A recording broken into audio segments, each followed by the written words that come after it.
Welcome to the MFP Report for this date, Thursday the 27th, 2018.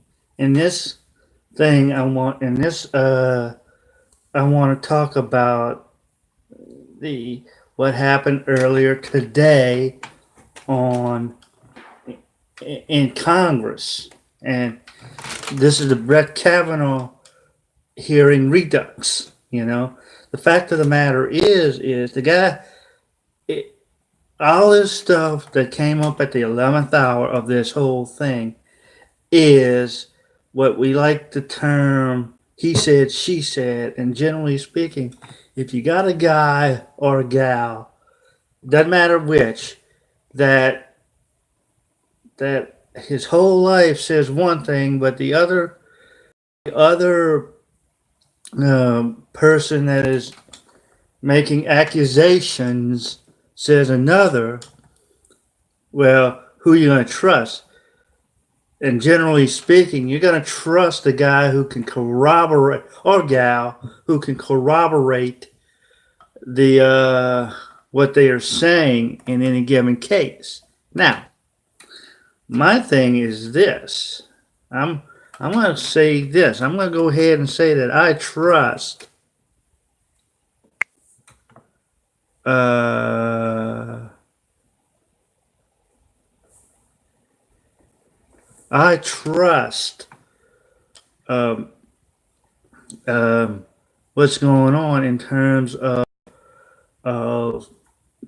Mr. Kavanaugh. Now him being a Bushy is neither here nor there. It's all about these accusations by this Christina Ballsy Ford, as my friend uh, would call, as my friend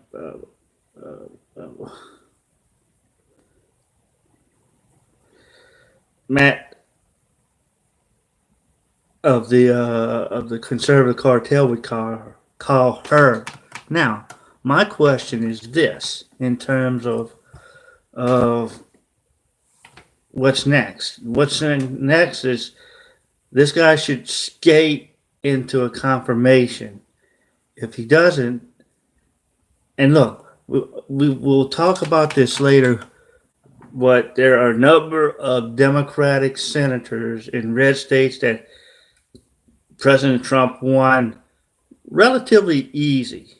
You know that if they don't, they're whatever happens, they're damned if they do and they're damned if they don't. In terms of what they might or might not do, because if they vote for him, well, that means they're not going.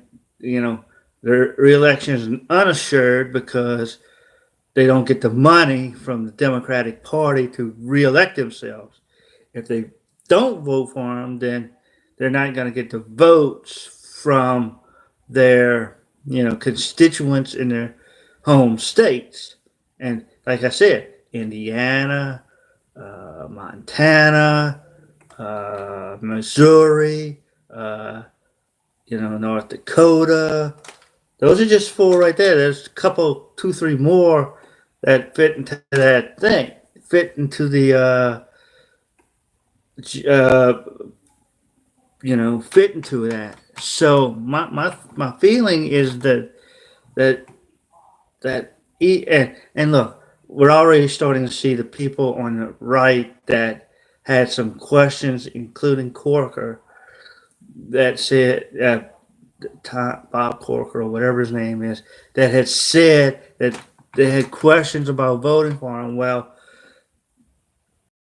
it is likely that they are going to vote for him.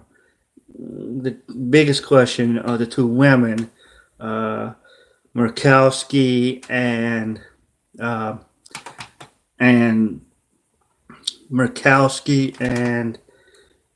Collins. And I have another friend on another that I do a show on with Friday. I'm on a panel with on Friday that she's his senator, and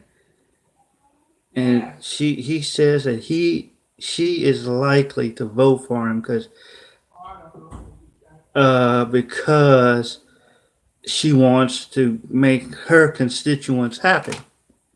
So we'll see. We'll see with those two women. The others are men that probably will vote for him, but we shall see with that. Now, in terms of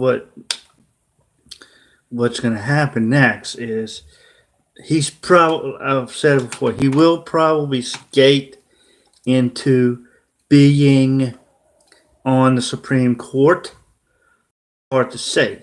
If he does, he does. If he doesn't, well, it'll be sad. But if he doesn't get on the Supreme Court, then there's likely that's going to be the impetus. Well, there are some polls that are saying that the enthusiasm gap between the two sides is getting closer and closer, that there's more enthusiasm for the election coming up from the Republicans than was thought before. Now, is it possible that even those polls are underestimating what could happen? I mean, I've said it before. I'll say it here again. There's a shot that this goes against a historical precedent that has been set in terms of the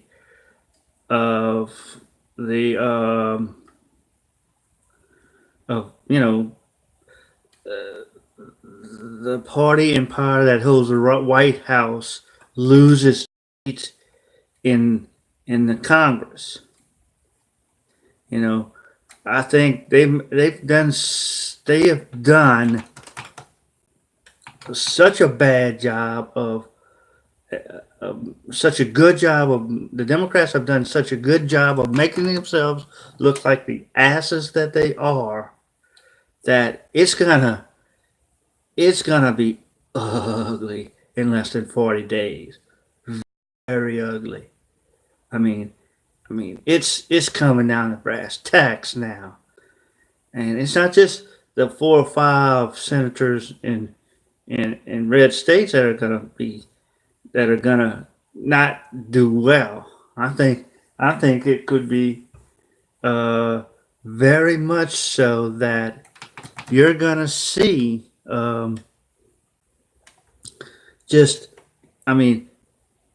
there. I'll go back again to what I've said on here and on other places. 20 plus seats in the Senate are having to be defended by the Democrats. They may have some money, but they've got to spread their money out, to the point of we've got to defend all these seats, and we've got to defend these seats in these red states. I mean, and even in purple states like Florida, I mean, obviously, the senator down in Florida is having a tough race, and he's likely to vote against Kavanaugh. So that could make that race all academic. In other words, in terms of how that guy votes down there in Florida, because again, he probably might very well lose his race, and that's no joke. He's held that seat for how long, and he's gonna lose that race. And people are not happy with how the Democrats, are treating this thing. They're not. I mean, Kavanaugh should have skated through. And he may very well skate through on the vote. I mean, we may not need the vice president, but again, every vote's going to count. Now, going back to the election, though, think about it. All right, think about it. Uh, the Democrats are having to defend now 20 plus seats. You know, people are underestimating what might happen. They're talking about between 5 and 12 seats that the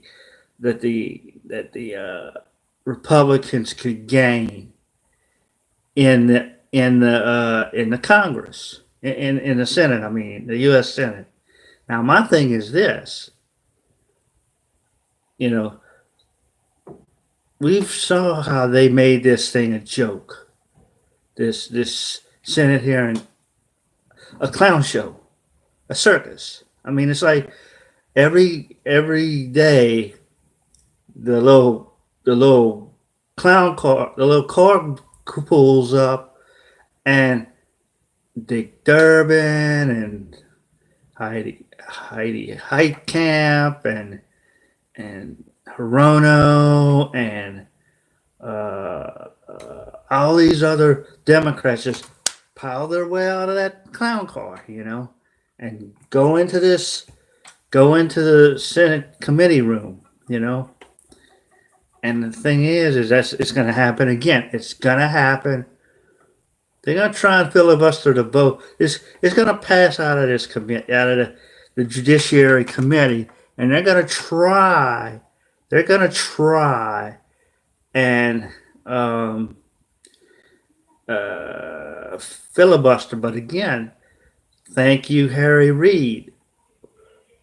When he changed the rules for lower level judges from 60 votes to 50 votes, that's going to give, and then they blew their wad.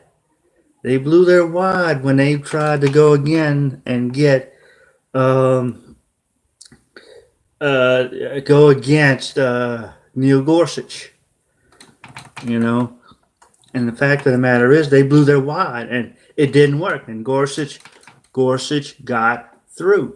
Now, my thing is this. Apparently, we saw Lindsey Graham today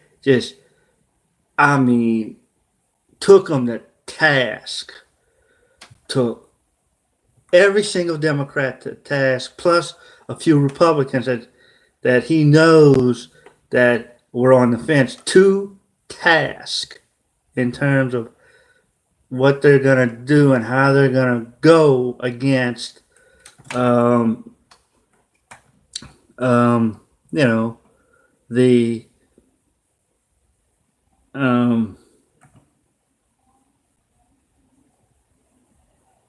the vote, so he comes in and does that. And really, if you look at it, I mean, he was right. He was absolutely right. And there's no doubt in my mind that he was right. Now, will his admonitions and such and have any effect on some of these fence-sitting Republicans? We'll see. But again, that's partially what I'm talking about here. But again, think about it. 20 plus seats, the Democrats have to defend. Yeah, they may have $50 million, but they got to spend how much money to defend the seat? How much money now do they have to spend to defend the seat? I really don't know in terms of that. Now, question is will they spend that money on seats in these red states? If they choose not to spend that money in these red states, excuse me, if they choose not to spend the money in the red state, then what can these guys do that are trying to win these seats in these red states? What can they do?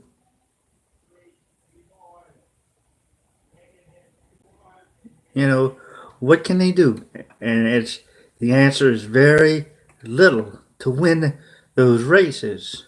So, I mean, the best thing for those people to do is to vote for them and hope that that the people of those respective states don't see through their, obvious play here. Okay? And that's what I got for you on that. You can find me here on YouTube at this channel. You can find me on Facebook at the MFP Report. You can find me on MeWe as well. You're going to have to just search for Mike Pasqua. You're going to find me on at Michael Pasqua. You can find me on several other places, and you can find my blog. Oh, you can find my Twitter feed at what I am. You can a Twitter feed at the Canaries Cry. You can find my blog at whatimscreaming.wordpress.com. Thank you. Good afternoon and good night.